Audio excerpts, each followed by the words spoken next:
WhatsApp guys, तो कैसे हैं आप लोग दोस्तों। आई होप सब अच्छे होंगे।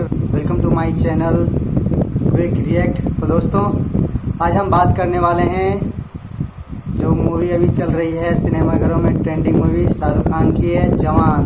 तो दोस्तों बिना पूछे क्या बताएं, आप लोग तो सबको मालूम ही होगा जवान अभी जवान मूवी जो अभी हिट हो चुका है, 600 करोड़ पार कर चुका है। तो उसी के सिलसिले में हम बात करेंगे। अभी एक नया रिएक्शन करते हैं आरजे भाई का चैनल से। Jawan movie review, how Shahrukh Khan revive his career, Aryan Khan case Pathaan. तो दोस्तों आर्यन खान के केस को लेकर बहुत डिस्टर्ब हो गए थे शाहरुख खान, फिर उसने अपने कैरियर को पटरी पर कैसे लाया इसके बारे में भी हमारे बउआ भैया बताएंगे। तो चलो वीडियो करते हैं स्टार्ट, फिर बाद में हम अपना ओपिनियन देंगे, बाद में आप अपना ओपिनियन दीजिएगा। तो चलिए वीडियो करते हैं स्टार्ट, करते हैं इस वीडियो का रिएक्शन। जय हो, किधर गया भाई। दोस्तों साल था 2018, तारीख थी 21 दिसंबर और दिन शुक्रवार। चेन्नई एक्सप्रेस के बाद शाहरुख खान ने कोई हिट फिल्म नहीं दी थी। हैप्पी न्यू ईयर से लेकर जब हैरी मेट सेजल तक वो कई फ्लॉप फिल्में दे चुके थे। वो एक अदद हिट के लिए बहुत डेस्परेट थे और उनकी सारी उम्मीदें उसी शुक्रवार रिलीज होने वाली अपनी फिल्म जीरो पर टिकी थी। रांझना और तनु वेट्स मनु जैसी सुपर हिट फिल्में देने वाले आनंद एल राय उस फिल्म को डायरेक्ट कर रहे थे। फिल्म में शाहरुख का शानदार किरदार था। इनफैक्ट उस किरदार का नाम भी बउआ था। नमस्ते अंकल, बउआ बोल रहे हैं। शानदार ग्राफिक्स थे, बढ़िया लव स्टोरी और उससे भी शानदार फिल्म का म्यूजिक। इनफैक्ट इस फिल्म के प्रमोशन में मैं शाहरुख खान को मिला भी था और उनके साथ एक शानदार बउआ की रिकॉर्डिंग भी की थी और इंटरव्यू भी किया था। उनके साथ साथ उनके सारे फैंस को ये उम्मीद थी कि उस फिल्म से किंग खान जरूर कमबैक करेंगे, मगर वो फिल्म भी बॉक्स ऑफिस पर औंधे मुंह गिर गई। 2 दशक तक बॉलीवुड का बेताज बादशाह एक हिट फिल्म के लिए तरस गया। लगातार फ्लॉप होती फिल्मों ने उन्हें तोड़ कर रख दिया। उन्हें समझ नहीं आ रहा था कि गलती कहाँ हो रही है। एक वक्त उनकी दीवानी जनता आखिर क्यों उनकी फिल्में देखने नहीं आ रही है। क्या ये उन फिल्मों का कसूर था? क्या जनता का टेस्ट बदल चुका था? क्या शाहरुख खान का जादू फीका पड़ चुका है? आखिर क्या था वो जो शाहरुख समझ नहीं पा रहे थे? और इसी क्या को समझने के लिए शाहरुख खान ने जीरो के बाद फिल्मों से ब्रेक ले लिया। कुछ लोगों को लगा कि हिंदुस्तान का सबसे बड़ा सितारा अस्त हो गया है, शाहरुख बीते दिनों की बात हो गए हैं। फिर 2021 में आर्यन खान की गिरफ्तारी ने उनकी मुश्किलें और बढ़ा दी। एक तरफ डगमगाता स्टारडम और दूसरी तरफ बेटे की इमेज पर लगा कलंक। किंग खान के फैंस मायूस हो गए। सब कुछ बिखर रहा था। बादशाह से उसका तख्त छीन चुका था, मगर फिर वो हुआ जिसकी किसी को उम्मीद नहीं थी। एक ऐसा कमबैक जिसने 10 साल की मायूसी को कुछ ही महीने में धो दिया। शाहरुख खान को फिर से किंग खान बना दिया।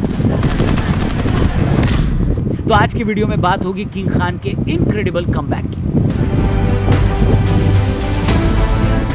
नमस्कार दोस्तों, मैं हूं रौनक और आज हम बात कर रहे हैं बॉलीवुड के सबसे बड़े कमबैक की। दोस्तों क्रिकेट में जैसा कहा जाता है कि कोई भी खिलाड़ी उतना ही अच्छा होता है जितनी उसकी लास्ट इनिंग, उसी तरह बॉलीवुड में कहा जाता है कि कोई भी स्टार उतना ही बड़ा होता है जितनी उसकी लास्ट फ्राइडे रिलीज। और लास्ट फ्राइडे रिलीज की बात करें तो जवान के साथ शाहरुख खान फिर से बॉलीवुड के सबसे बड़े स्टार बन गए हैं। जी हाँ, इससे पहले कि ये शब्द सुनकर कुछ लोग अपना टेढ़ा मुंह बनाएं, मैं फिर से दोहरा दूं कि मैं स्टार की बात कर रहा हूं, एक्टर की नहीं।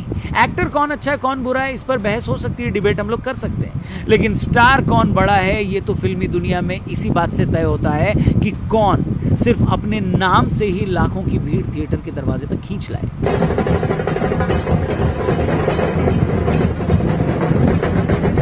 और इस लिहाज से जवान के साथ शाहरुख खान ने वो काम कर दिखाया जो आज तक किसी इंडियन स्टार ने नहीं किया।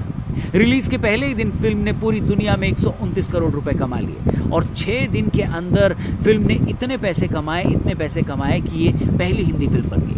फिल्म के एक्शन से लेकर शाहरुख खान की स्क्रीन प्रेजेंस, एटली के डायरेक्शन और अनिरुद्ध के म्यूजिक तक फिल्म से जुड़ी हर चीज की तारीफ हो रही है।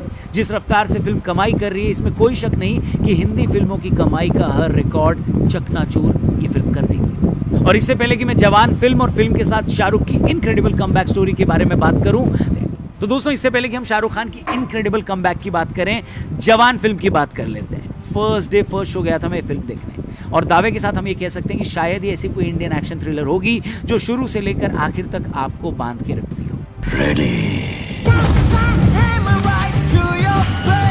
हर अच्छी एक्शन थ्रिलर मूवी की तरह इसमें भी एक के बाद एक टेंस सिचुएशन आती जाती है। हर सिचुएशन का अपना प्लॉट है, हर नई सिचुएशन में शाहरुख का नया लुक। जब आपको लगने लगता है कि आपने फिल्म को क्रैक कर लिया है, उसी वक्त फिल्म में एक नया ट्विस्ट आ जाता है। और किसी भी अच्छी एक्शन फिल्म की यही सबसे बड़ी खासियत होती है कि वो आपको लगातार सरप्राइज करती है, और फिल्म का सबसे बड़ा सरप्राइज आता है उसके इंटरवल पर। दूसरी बात, मूवी में कोई सेंसलेस एक्शन नहीं हो रहा है। हर सिचुएशन की अपनी एक बैक स्टोरी है, उसके पीछे एक पॉलिटिकल और सोशल मैसेज है। साथ ही साथ जितने भी एक्शन सीन हैं उसके एग्जीक्यूशन वर्ल्ड क्लास है।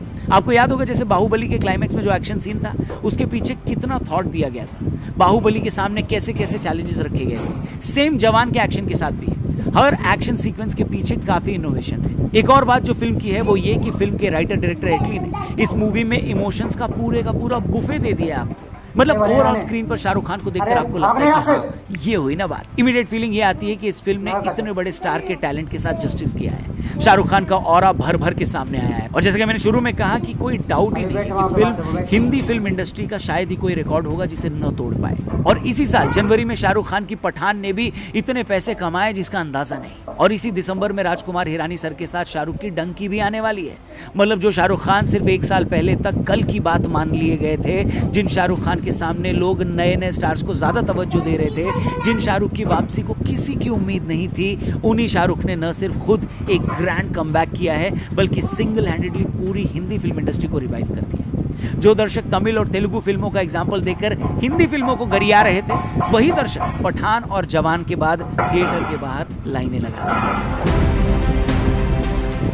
दोस्तों, आप चाहे किसी भी प्रोफेशन में हो, एक चीज जो आप चाहकर भी अवॉइड नहीं कर सकते वो है फेलियर।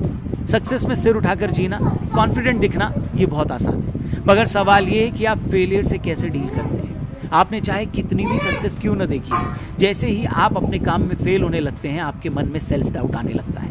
आप खुद से सवाल करने लगते हैं कि मैं उतना अच्छा हूं भी या नहीं। और यहीं पर एक आदमी के कैरेक्टर की असली परीक्षा होती है। बहुत से एक्सपर्ट्स मानते हैं कि विनोद कांबली सचिन तेंदुलकर से ज्यादा गिफ्टेड थे, मगर वेस्ट इंडीज के फास्ट बॉलर्स ने जब बाउंसर मारकर कांबली को एक्सपोज किया तो कांबली को पता ही नहीं था कि अपनी इस वीकनेस का कैसे ओवरकम करना है। अपने बहुत सारे इंटरव्यू में शाहरुख ने भी बताया कि जब उनकी जीरो फ्लॉप हुई तो उन्हें लगा कि अभी मुझे ब्रेक लेना चाहिए, क्योंकि एक्सपेरिमेंट के नाम पर शाहरुख ने सब कर लिया था।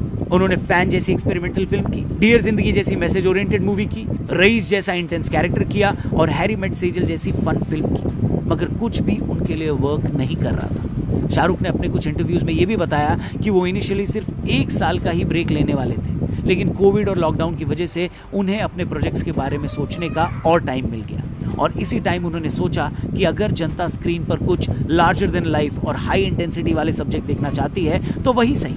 यही वजह थी कि शाहरुख खान ने पठान सेलेक्ट की, जो कि एक तरह से जेम्स बॉन्ड और मिशन इम्पॉसिबल जैसी फिल्मों का क्रॉसओवर थी। और पठान के एक्शन से जो उन्होंने एक बड़ी लकीर खींची थी, जवान से उन्होंने उसी लकीर को और बड़ा कर दिया।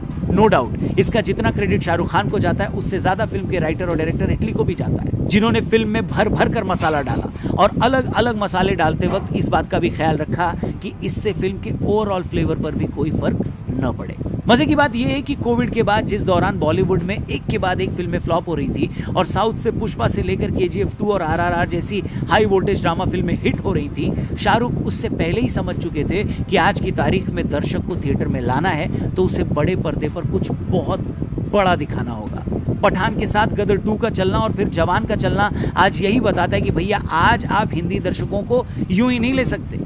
ये वो दर्शक हैं, ये वो फैंस हैं, ये वो व्यूअर्स हैं जो ये कह रहे हैं कि देखो भाई, अगर मुझे कुछ अच्छा कंटेंट देखना है ना, अच्छी स्टोरी लाइन देखनी है और कुछ अच्छा सूदिंग देखना है तो मैं OTT पर देख लूँगा। लेकिन अगर आप मुझे सिनेमा हॉल में खींचना चाहते हो, वहाँ कोई फिल्म दिखाना चाहते हो तो मुझे सरप्राइज़ करो, मुझे उस बड़े पर्दे पर कुछ ऐसा दिखाओ जिसे देखकर मेरी थोड़ी कपकपी छूटे, मेरे पेट में गुड़गुड़ हो, मैं भी सीट से उछल जाऊं। और ये 100% सच बात है। ये सब बातें शाहरुख ने भी तभी समझी जब उन्होंने अपने करियर में ब्रेक लिया। बनियान का एक ऐड भी ऐसा ही कहता है कि लाइफ में हो आराम तो आइडियाज आते हैं। तो शाहरुख खान को भी आराम लेते ही आइडियाज आ गए। अच्छा, इसमें हमारे लिए भी एक सीख है, एक लर्निंग है कि भाई जब लाइफ में कुछ भी ठीक न चल रहा हो, समस्याएं प्रॉब्लम्स खत्म न हो रही हो, तो कभी कभी हमें रुक जाना चाहिए, रुक कर थोड़ा सोचना चाहिए कि कहीं हमारी ही अप्रोच में कोई कमी तो नहीं है। और जैसा किसी ने कहा भी है कि जिंदगी में कभी कभी 2 कदम आगे जाने के लिए 1 कदम पीछे लेना ही पड़ता है। जैसे 100 मीटर की दौड़ लगाने वाला स्प्रिंटर आगे बढ़ने से पहले अपना सारा जोर पीछे की तरफ लगाता है। दूसरी बात, आर्यन खान के केस में जिस तरह शाहरुख खान ने डिग्निफाइड तरीके से बिहेव किया वो भी सबके लिए मिसाल है। याद होगा 2 साल पहले जब ये मामला सामने आया था तो बहुत सारे लोगों ने शाहरुख को प्रोवोक करने की कोशिश की, मगर बावजूद उन तमाम प्रोवोकेशन के शाहरुख ने आज की तारीख तक किसी एक आदमी या अथॉरिटी के खिलाफ एक शब्द भी नहीं कहा। हमें ये नहीं भूलना चाहिए कि यही वो वक्त था जब शाहरुख अपने करियर को रिवाइव करने की कोशिश भी कर रहे थे।